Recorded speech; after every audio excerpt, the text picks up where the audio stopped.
Shane, welcome to the show. Love to have you on.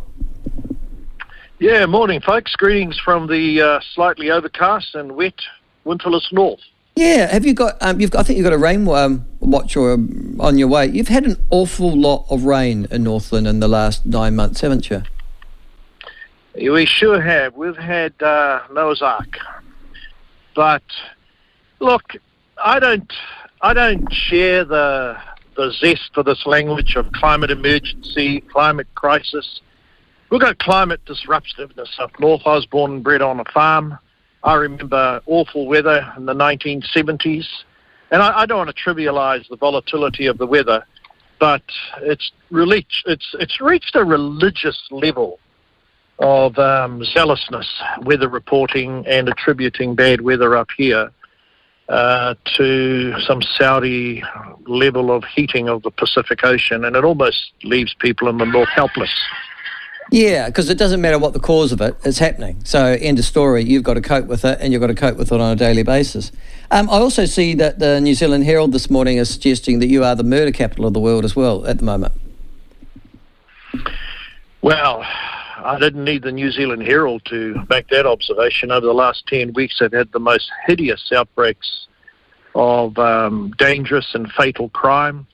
We had 2 blokes stab a chap multiple times outside the Gold Service Station in Whangarei, a place where my daughters, my wife, and a host of other women of Northland go in to buy a pie, put some gas in the vehicle. We've had a terrible incident at Ruakaka where a lady wasted her kids and a bloke got stabbed in the throat, and the chap who died is going to be taken up to a marae along the 90-mile beach there, and that's a very sad occurrence. But know this from me, there is a feral, heinous culture feeding this type of behaviour. And I can guarantee you the vast majority of the people perpetrating this crime, if they're not under the influence of drugs, they're selling drugs or they're trying to hustle drugs, and more than likely they are the recipients of welfare. And what is very, very odious is the likes of the Māori Party continually serving up a justification for this wanton, dissolute, dangerous behaviour, as if modern Māori have lost free agency, they've lost free will, they're not capable of changing their ways. And that type of victimhood ideology sadly has taken root in the minds of many of our current Māori MPs, which is I can't wait to get back in Parliament and provide a contrasting view. And the other thing that needs to be said, and repeatedly said, is that the majority of Māori are actually victims of these crimes that have been perpetrated upon them. So, and are law-abiding citizens. So, I mean, at the end of the day, you're right. Debbie Narewa Packer and others are selling this line that 100% of Māoris are somehow victims, and that if anything goes awry, it's all nothing to do with you. It's all to do with somebody else. Yeah, look, there was a Ministry of Justice report, and basically it said no one is more disproportionately affected by crime than Māori themselves. You know, the recent census in Australia said there were 170,000 plus people living in Australia who gave us their identity Māori. There's about 770,000 in the last census. So do the maths yourself. That's arguably up to 20% of all Māori, and they're not leaving to go to Australia because it's the land of political correctness and an emotional Garden of Eden. It's a hard country. It's a country where you can make a buck. It's a country where you can make progress, and progressively more people are packing up and going. And in my area, in Northland, a disproportionately large number of them are Māori. Hey, mate, the basic Māori, they're just getting on with life. Want to keep a few bucks to maybe save up and go watch a Warriors game over in Aussie. Make sure you get enough money to buy the wherewithal at the Warewhare, but there's not a hope in hell that their hopes and aspirations are going to be delivered upon by either Rawiri Waititi. Now, Rawiri is a child of the Kapahaka Amendment. I think he's the same age as one of my children. And the fact that he could stand and justify and not announce spread of the cancerous culture that was evident in Opotiki, and justify it on the basis of this chap, the gang member, died, justify that behaviour on the basis of a tangi. We're not talking about someone who worked for the minimum wage looking after hospice patients. We're not talking about someone who's volunteered many years of their life for the fire brigade or the ambulance service. We're talking about the leader of the mongrel mob. The mongrel mob are very vicious, thuggish, and murderous gang. I mean, let's call a spade here. Sadly, that type of language is no longer evident in Māoridom. But look, the likes of Saraparana Ngata, the real patriots, Dame Brenda Cooper and the others, would never have tolerated this level of dysfunctionalism. And sadly, the modern Māori politicians gift wrap it. Well, and not just them either. You've got a lot of white policymakers in Wellington and various departments, from the Ministry of the Environment to the Ministry of Justice, to the Ministry of Education, who are arguing a very similar thesis and seem to have adopted it as a credo themselves, Shane. Well, the first thing that they should add to their credo is that the mongrel mob, the headhunters and other groups like that are crypto-fascists. And crypto-fascists exist to harm populations. That's why we have the Terrorism Surveillance Act. Now, these fellow travellers of the Māori Party and the other do-gooders probably never really move into the nooks and crannies where there is dysfunctionalism in the north. And whilst it's amongst a minority of people, it doesn't take too many bad apples when the rest of the orchard starts to get blighted.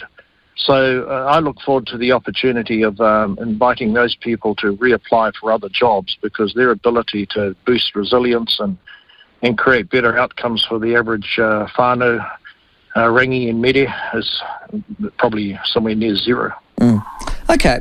Now, yesterday a poll came out, another poll. This one was conducted by Talbot Mills, who are pollsters for the Labour Party, and they suggested that Labour's back in front narrowly in the race to the election day. They put you guys at about 3%, I think, might have been 3.5%. But the suggestion is that you're not going in the right direction. You would have seen polls like this over many years, Shane. Your reaction? Well, when you're an aspirant, don't let polls dispirit you. The real poll that counts is your ability to engage with voters, to get out there, make yourself relevant with them, say and speak to them about issues that have meaningful significance, quite frankly, in how they either live their lives, pay their bills, run their households.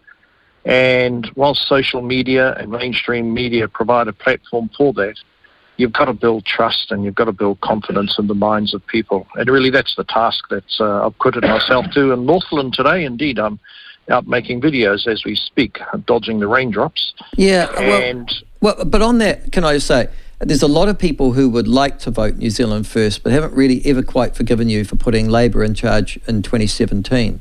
What's your response to those people? Well, do you know, when people have made a decision, like the 400,000 plus national voters who in 2020 voted for Jacinda, they now realise they're the ones who voted in Jacinda. In 2020, we were voted out. In 2020, 400,000 plus voters who had historically paddled the waka for national voted for Jacinda. It's hard for them to admit that they were part of a major error of judgment. Consequently, it's easier for them to blame Winston. But it's not Winston and I who made 450,000 people vote for Jacinda. They did it themselves. And they've got an opportunity this time round to redeem themselves, because after Winston and New Zealand First had left the field of play, there was no restraining influence, and we've got what we've got. No, and I've opined on that many times, Shane. I've said that as well, that in actual fact you were the rider. You're holding back the steed. But once the jockey got kicked off in 2020, off it went, and it's created an awful lot of damage since. So I don't think you can blame New Zealand First for what's happened since 2020. It was the very fact that you got bucked off yourself in 2020 that led to what we're seeing now. But going forward, you've also ruled out, or at least your leader has, and I'm sure New Zealand First have as well, shoring up with Labour, the Greens, Te Pāti Māori at the next election, which sort of puts you into the ACT national camp. And you're appealing to the same group of people, yeah? Yeah, I mean, you've got... I think voters, they look at the future of race relations, they look at the future of how you integrate and unify New Zealand while we face massive stresses overseas, whether it's the Sino-American square-off, whether it's more instability in our key markets.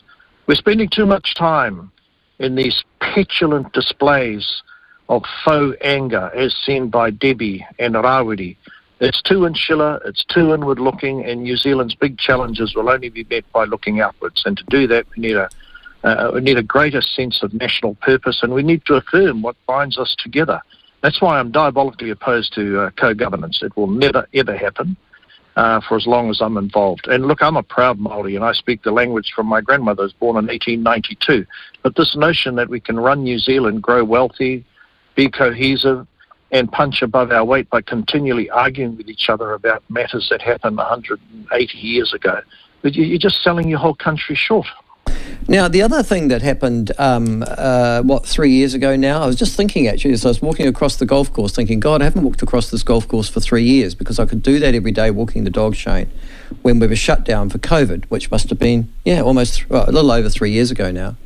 I was also thinking at that stage, as I was walking on the golf course last night actually with the dog, I was thinking the difference though now from 3 years ago with COVID and the shutdown of the country is that there are still a great number of people who were effectively disenfranchised by the reaction to COVID, the mandated and those sorts of folk who still are extraordinarily aggrieved and are casting around looking for a vehicle to get them into Parliament.